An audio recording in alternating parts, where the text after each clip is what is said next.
Welcome everyone to Creativity-Hive's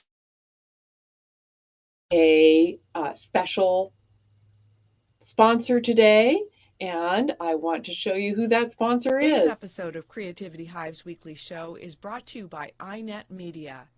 iNet Media is a visual effects post-production studio that helps companies tell their story. Find them at inetmedia.co.za.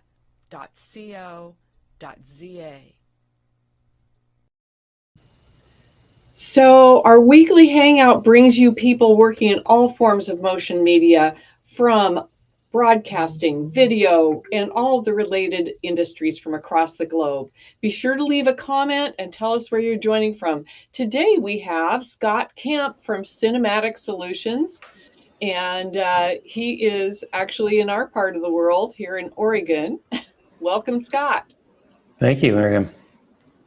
So you tell us about what Cinematic Solutions does, because you do a lot of different things. It's almost like it's the umbrella organization for several different brands.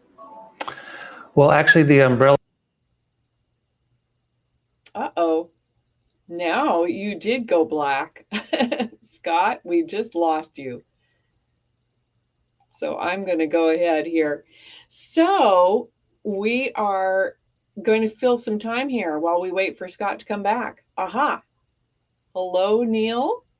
Hello, Mo. Hey, hi. I love it. And there's Scott hello, appeared. Scott. Yeah, this camera is acting up, so if it keeps doing this, I'll have to switch to another computer. But the parent organization is actually Highway 20 Productions, and Cinematic Solutions is a DBA under that, and we do business-to-business video. So we're helping businesses tell their brand story for YouTube, Facebook, their website, attract new clients. It could be to create training videos for their employees. It could be explainer videos. It could be video testimonials. So anything to help a business out is really what Cinematic Solutions does. Very cool. So tell me, how did you get started in this business? I'm always interested to know, what educational path you followed, what twists and turns along the way. Yeah, I started in 2018, and I've kind of been building businesses since I was in college, really, or even before that, I guess. Built several software companies. That's where my background formally is computer science. And so I built some software companies and sold them. I went to Alaska and built a fishing lodge there. And that's kind of where I got started with the video and the photography, was to build content to promote the lodge. And of course, Alaska is very photogenic. And so I would go out and shoot pictures of whales, and I would sell prints in the tourist shops. But we'd make videos to essentially tell our story as a lodge and get people to come and stay with us. So you got bitten by the photography bug, I'll bet. Yeah, that's where it was. We'd used photography in my previous software businesses, because one of them was a flight simulator for radio-controlled airplanes, and we had to take a lot of pictures for that, pictures of the airplanes, but they were very kind of stale pictures. They would be perfectly square on, or perfectly straight or flat, so they weren't very artistic. But I mean, we had one of the first Epson digital cameras out, and I think it was 1 megapixel. It was very, very limited. 1280 by 720, 1. So, but it was revolutionary. You didn't have to send your film in to get it developed. Yeah. So what year would that have been? I did that business from 1996, and we ended up selling it in 2012. Okay. All right. Well, so you built a business that you were able actually to sell. That's cool. Yeah. So the Cinematic Solutions and the Highway 20 Productions, that started in 2018. I was basically tired of programming on the computer and sitting at the keyboard all day and typing. I mean, I've done the math, and if it was put into book form, it would go to the ceiling as far as pages. It was a lot of typing in my software career. So, and it was just, I was sitting behind a computer all day and I wasn't interacting with anybody and in a meaningful way. So the photography and the videography appealed so I could get out and be involved in the community and meet people and hear cool stories about what people are doing and then help them tell their story. So it was really that need to be around people more that led me to the photography and videography.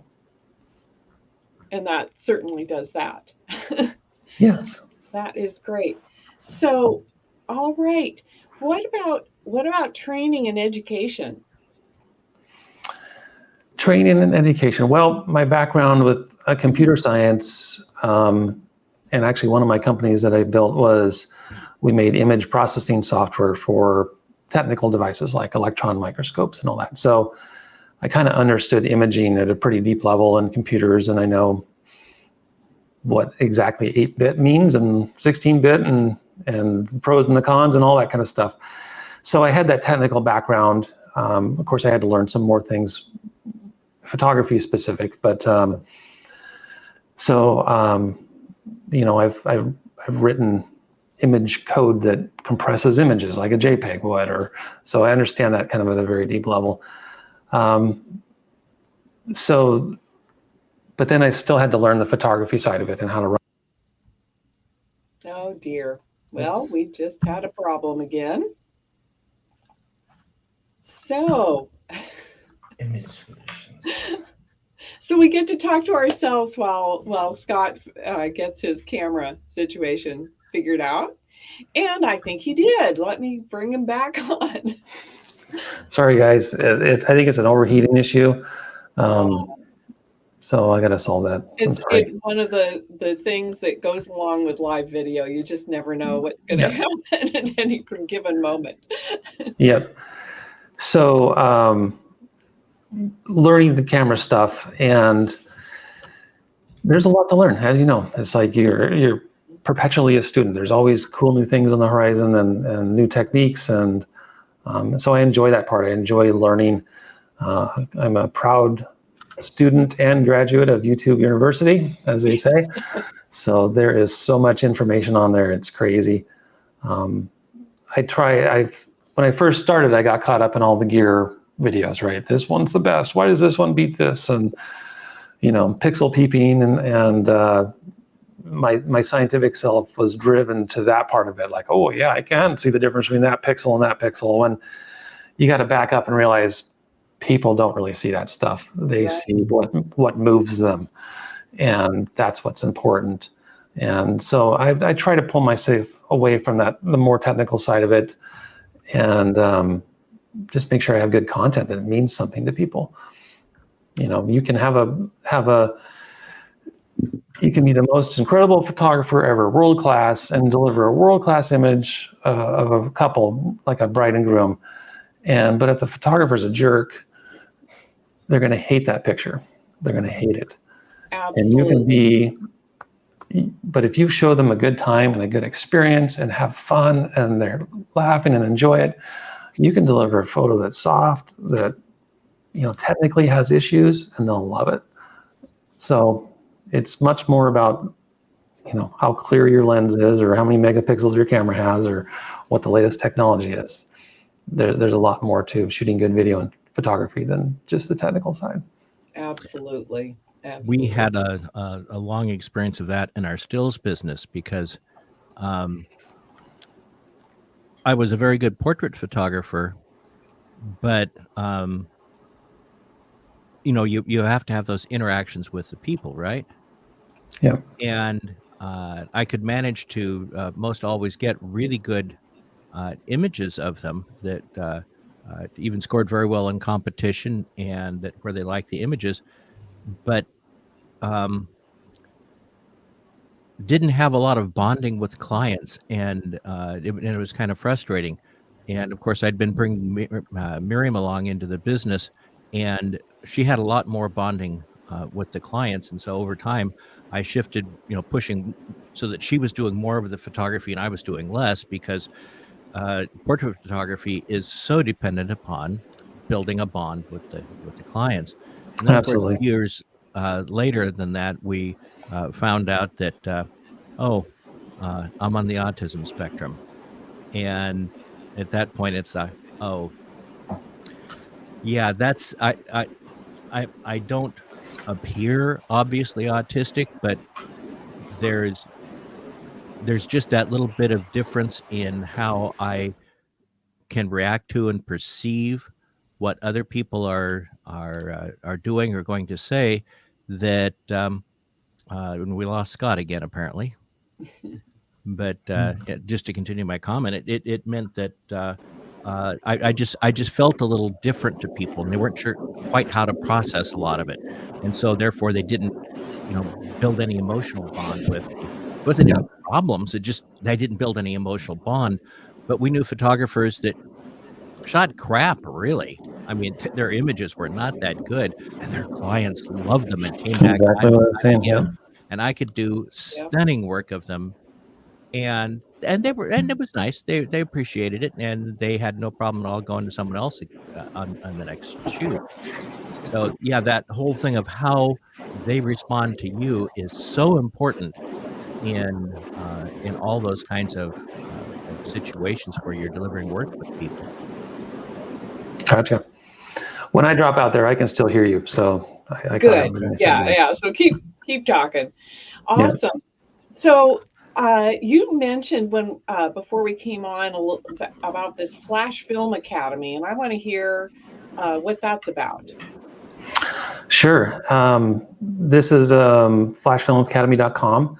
There's a guy named Ty Turner, and he was an ex-military photographer and videographer, and that was his background. And he transitioned into the business video world and has become very successful. And he's taken that success and morphed it into training for other videographers and videographer wannabes like us to learn how to get the business.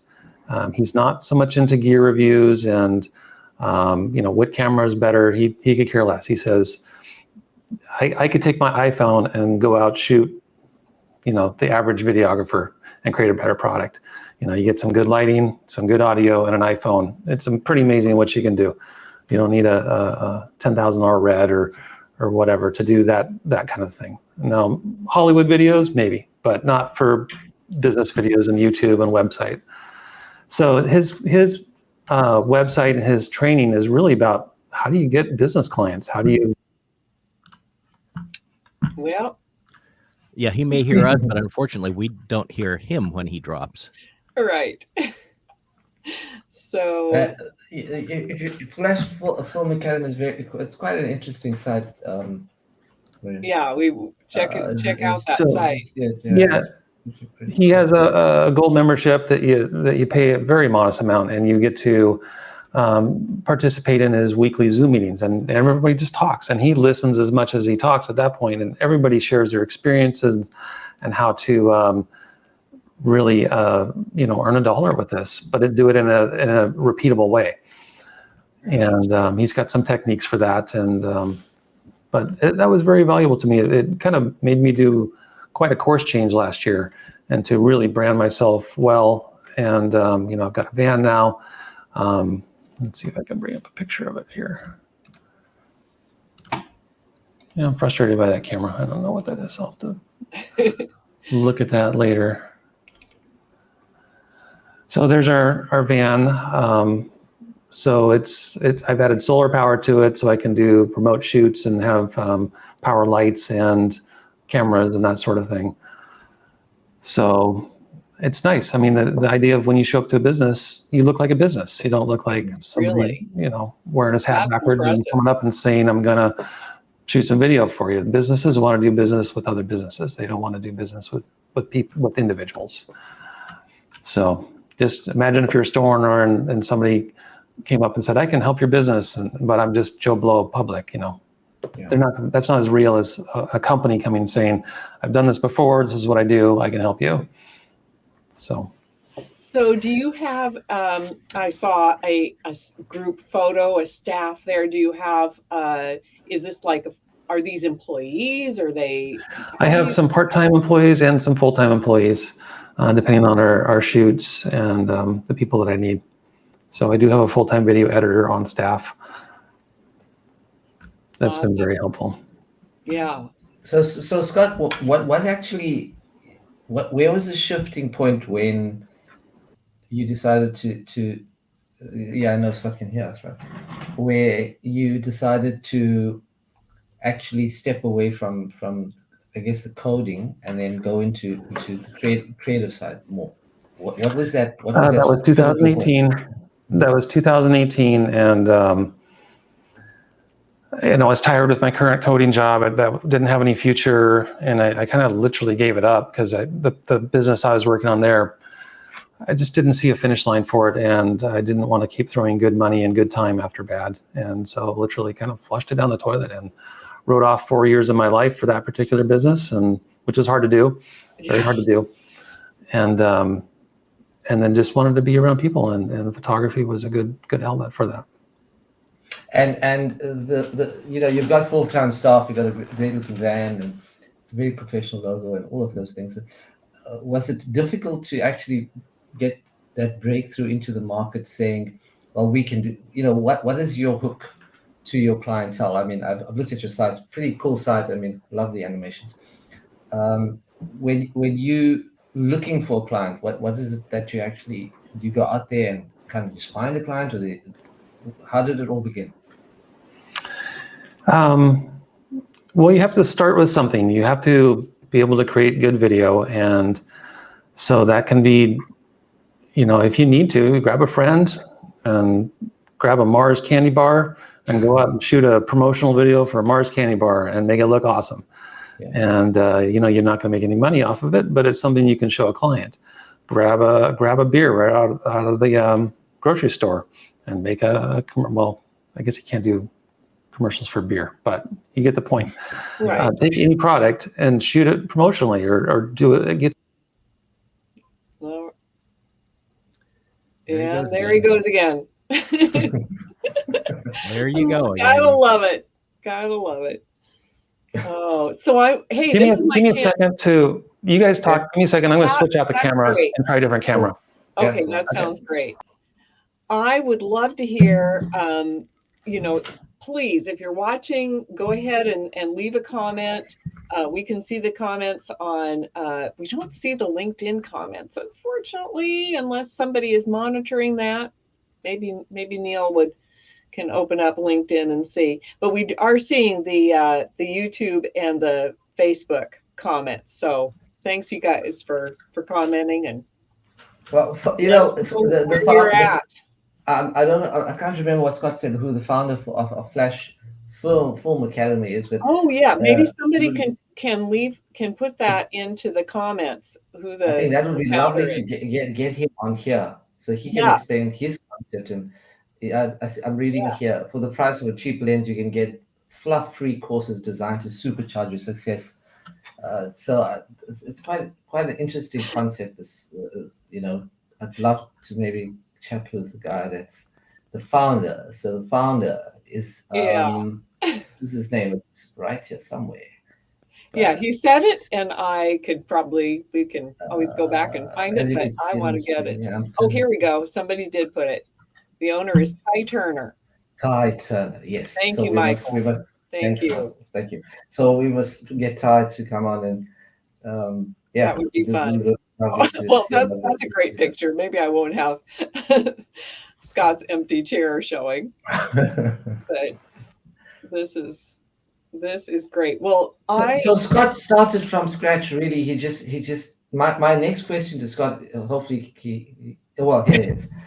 But now we have to get him in focus. So what's your next question for Scott? My next question to Scott would be, Scott, you can't hear me, I'm sure, right? But the camera. Yeah. He probably can hear. Yeah, the question would be, was Scott self-taught when it came to, what was his involvement in the post-production? Did he start to begin to edit his own little videos and then get a show reel together and put it out there? Did he use Premiere, Final Cut? What was his NLE of Oh yeah, choice? okay, there we You go. know, how There we did that go. happen from a coding background? And then it's jumping over to creative. Did you have, like he said, the University of YouTube, I guess, but maybe he has a different story. So that maybe you can tell us if you do some of the editing yourself, or you had begun doing some editing. How did you Yeah, get- okay, so what software do you use for editing? That's one question. Uh-oh, we have no sound. We have no sound there. We'll get it. We'll get it. This is fun. This normally happens to Neil. This is how you look, Neil, when things go wrong. When things go wrong, and it's so funny The because thing I've had a kick about is a few of the Adobe special events that are, private events that are hosted with a few of the top Adobe staffers and a few people invited on, and you'll be going along, and all of a sudden one of them drops off, and you're going, wait a minute, you're the number 2 person in charge of this whole program, and your system is dropping you off the live feed. And it's like, yeah, it just did it So, again. Miriam, can you put that last comment up on screen for Scott? The edifying pursuits media. That's so Can you guys hear me now? Yep. Yeah, we got you. So that's what they say, Scott. Okay. Get your sound. Get your sounds right. Yeah. So one of Ty's big things is if you don't have 2 cameras, you don't have one. So having a backup, and I don't know what's going on with this one. I'll have to figure it out. But that's true. When you're on a commercial shoot and you've only got one camera, and that takes, goes down, what are you going to do? You've got talent there. You've got your company there. Maybe the president's sitting there watching you. You can't go, sorry, cameras aren't working. Yeah. So, we bring extra cameras, extra lights for this very reason. It's kind of a perfect point. And you have to have that to do business video. It's one thing if you're going out for a senior shoot and your camera breaks, you can reschedule. But when you've got $10,000 on that shoot right there, and if you mess it up and have to go home, that's likely you're not going to get a return call. And then they're going to spread the word that it's bad. So yeah, that's Ty saying is if you don't got 2 cameras, you don't got one. So yeah, absolutely. So Scott, do you do any of the post-production as well? Or is it handed over we do to our you? own video editing. Yep. And yeah, so that's important to us. We've switched to DaVinci Resolve. We were Adobe Premiere camp, and we just got so frustrated with Premiere and the crashes, and Adobe in general, I think is kind of losing the battle right now. They're going after the mass market, and the mass market is all the solopreneurs and the single people, and they don't treat the businesses very nice. Meaning, for instance, Lightroom, you guys heard of Adobe Lightroom. It's not a multi-user product. You can't have 2 people on the same team on your network access the same catalog at the same time.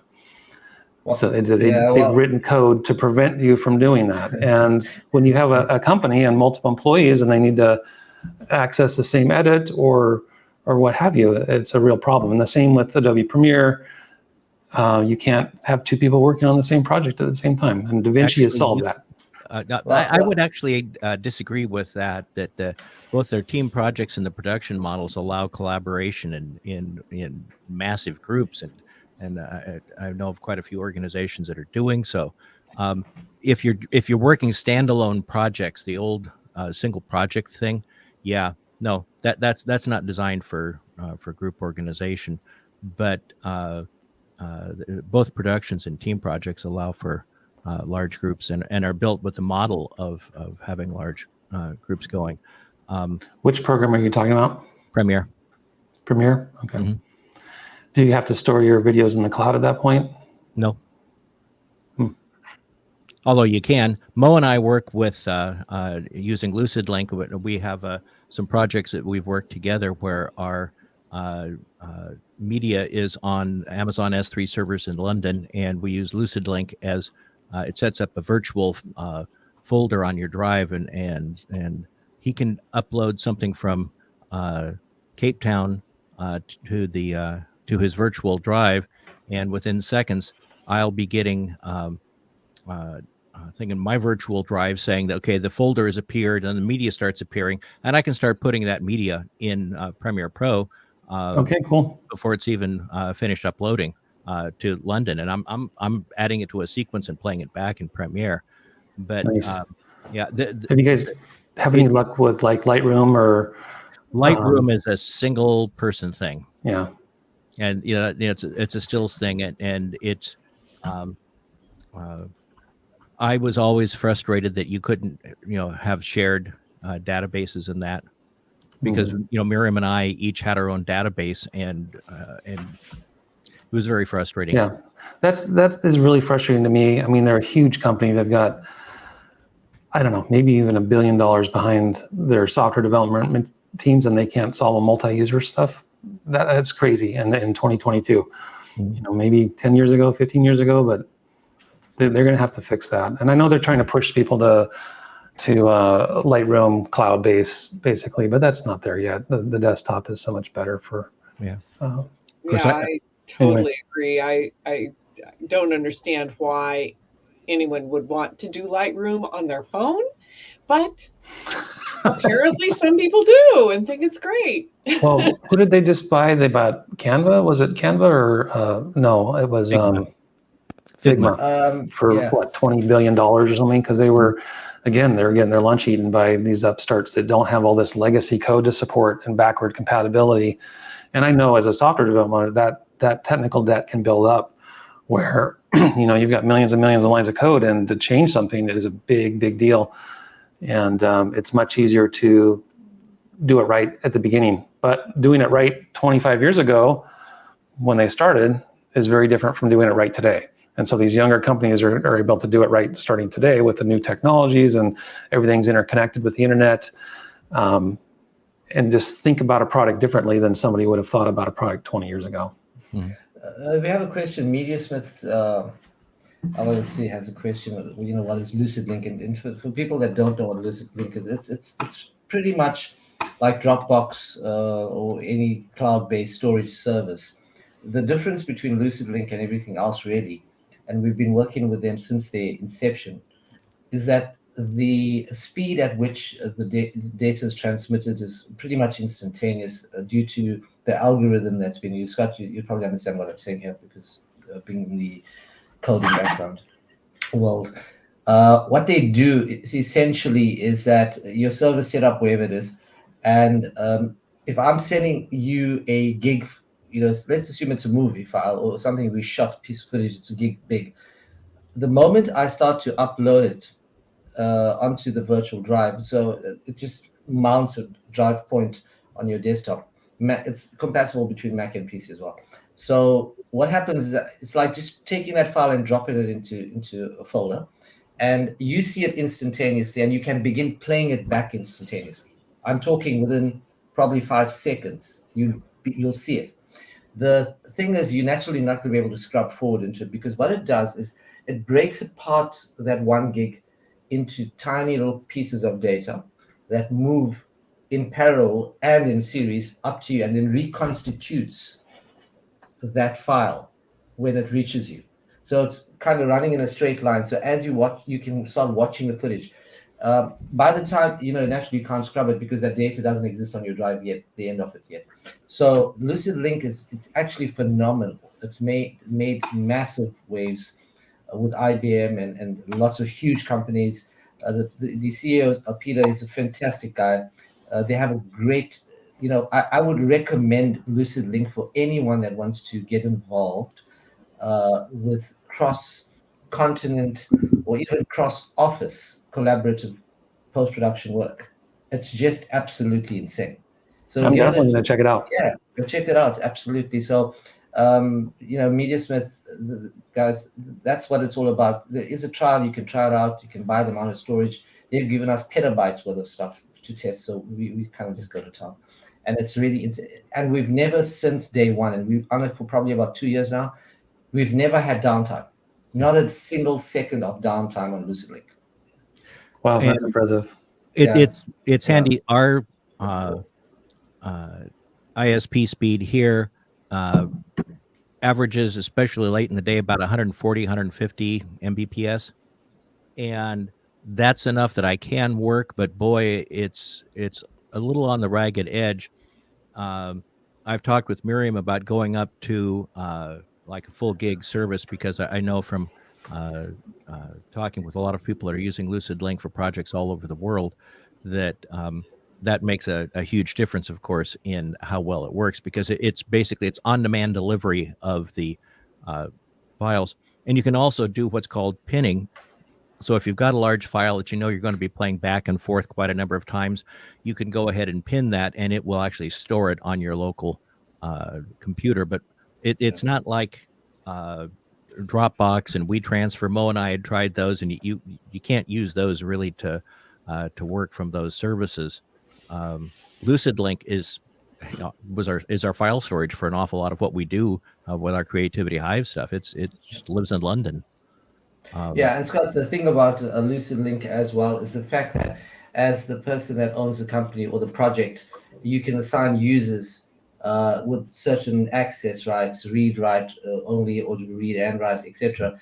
And you can form groups. So if you're doing a TV commercial that's a large project, and you need certain pieces to go to the sound department or to the finishing department, the coloring department, visual effects, you can create those user groups inside Lucid Link and have files accessible to certain people at certain times.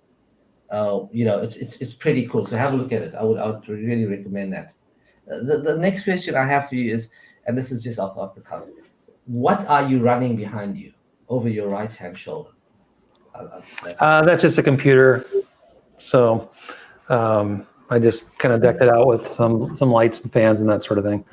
I Adds a little interest. I was telling him before we started the broadcast that I really love your lighting in your background, because Scott's lighting is crazy. some of the people we've had on, they're not used to being on camera. They're used to sitting at their computer screen, and so we've got maybe anyway. It's not always the prettiest.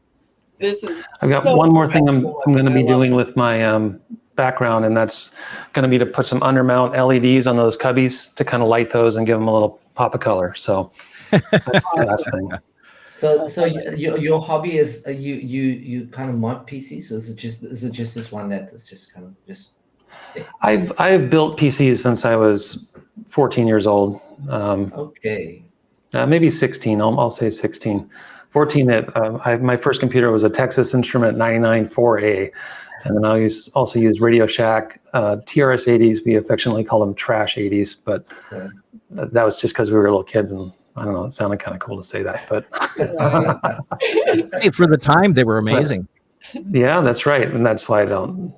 Yeah, in hindsight, I probably shouldn't have called it trash 80 because I did learn how to program on that. But I built my first 286, and I've been building computers ever since. Fantastic. Maybe 50 of them in my lifetime for myself.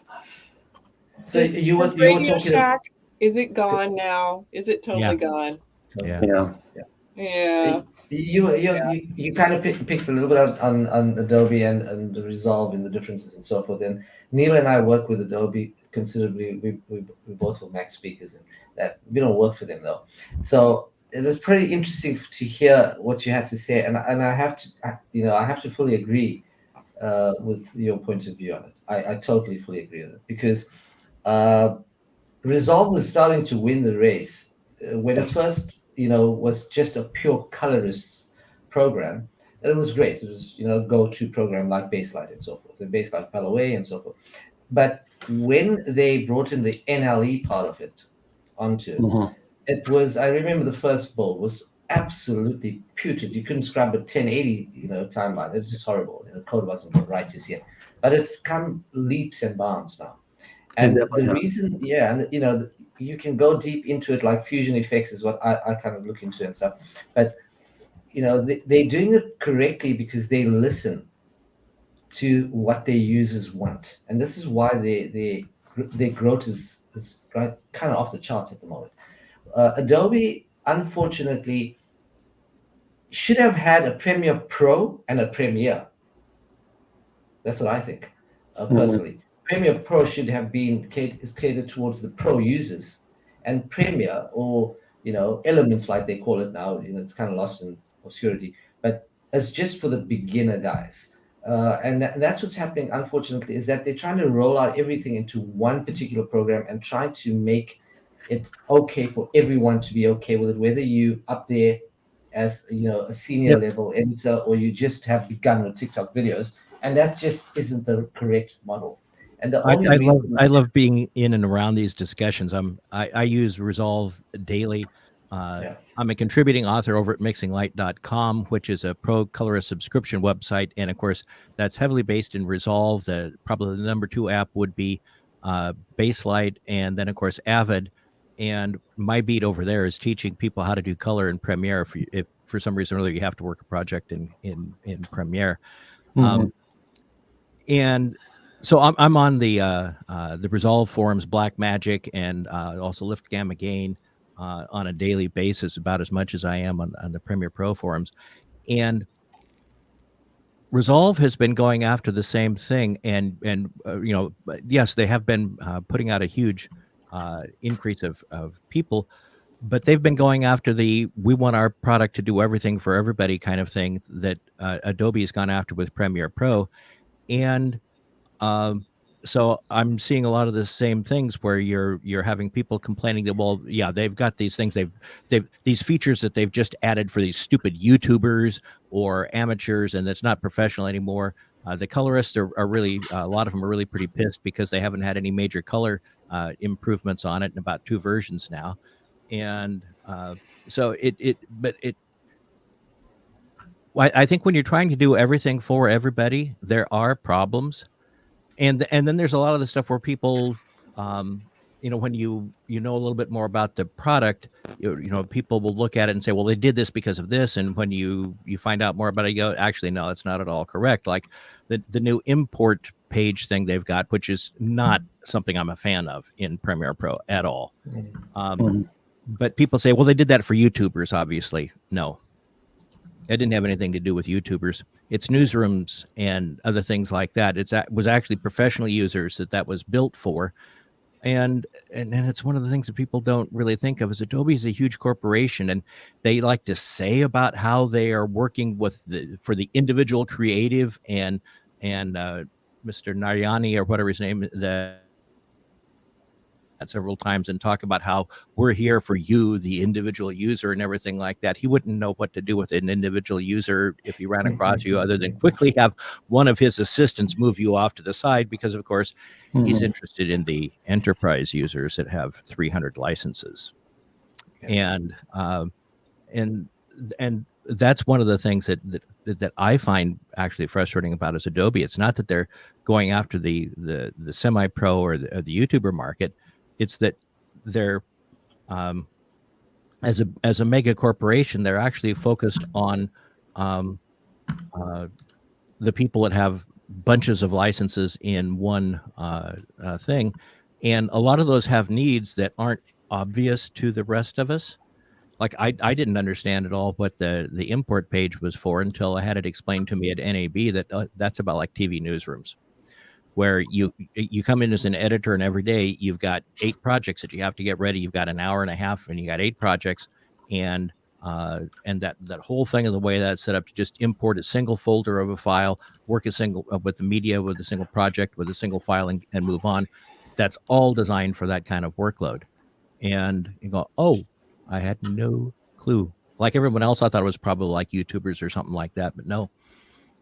And these things are really complex tools, and not all of them work really that well for everything.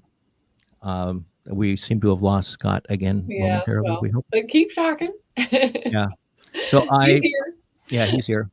It's got to be an overheat issue on these cameras. Okay. There's a setting where you can set the level of where it turns off, and I might not have done this for this camera yet. So. But you got to use what gets work out the door, and if Premiere ain't working for you, you use something else. I quite happily tell people that in the Premiere Pro forums. Hey, if Resolve works better than your computer, use it. It's a tool. It's a fancy hammer. We need to start wrapping things up here. So I wanted you to come up with your top 3 pieces of advice for someone just starting out or doing what you have done in the not so distant past, making a career change. What should they do? I think first knowing that it's not just about the technology and the camera. And just because the latest camera comes out doesn't make your old one garbage. And again, you can take a 5-year-old camera, even, the 5D Mark II came out and revolutionized video making. You can still make. Uh-oh. Hey, Miriam, I see Tyron Turner is in the chat. Yep. So you can maybe drop him a message, would be lovely. Go, Scott, go. Hopefully he'll be back in a moment. Yeah. I need some some dry ice to put on that camera to keep it cool. I don't know what's. So it is it's not about the camera. You can take old technology and make great content that will solve people's problems. Uh-oh. Well, it's not. Hey, I see Tyron says, "Go, Scott, go." Hey, Tyron, you got to come. Yeah, Tyron, come. So we want to get you out onto our show. So maybe Tyrone just jinxed Scott here. Wow. That's funny. That was in and out real fast that time. Yeah. So I want to hear. Okay, so don't get hung up on the gear. I think that was number one. We'll see if he's got a couple of other tips for suggestions. Yeah, hopefully he's back now. Oh, different camera this time, different setup. Hugely different camera. Yeah. Okay, we're back to the first camera. Maybe it's cooled down. We'll see what happens. So it's not about the gear. And so don't get caught up in the gear reviews and pixel peeping and which camera is better and then regretting your choice, because a month after you buy your camera, there's going to be a better one. And another manufacturer's going to come in. So I've given up. I think the last gear video I've watched is maybe a year ago. So, and I used to watch those things all the time. So that's my first piece of advice. The second piece is to add value, solve somebody's problem. And that's a big thing on Ty's course as well, that you've got to add value. Everyone's got an awesome camera nowadays, right? It's their phone. They pick that up. It's 4K 60 or 4K 120 or whatever. They can shoot great video. How are you going to beat that person? How are you going to, because everybody's got one now. So you have to go into business and you have to solve their problem. You have to understand their business, and Ty's courses are like specialize. Shoot only videos for dentists and be the expert in the region on making dental videos. And it's very easy to go in the next dentist and goes, here's what I did for the one across the street or the one down in Salem or Eugene or whatever. It's very a good fast track. So, but you have to add value. You have to know your market, who your video should be talking to, the kind of pain points they're trying to solve. So you have to, that's really, being a videographer for businesses is really about solving their problems. It's not about making the world's technically best video by any means. It's 90% about people and solving their problems. And the third piece of advice is to specialize. I mean, I touched on that, but it's hard to be a wedding videographer and a business videographer at the same time. It just is. Yeah. Focus. Absolutely. Yeah. Yep. Very good. That is excellent. Well, I want to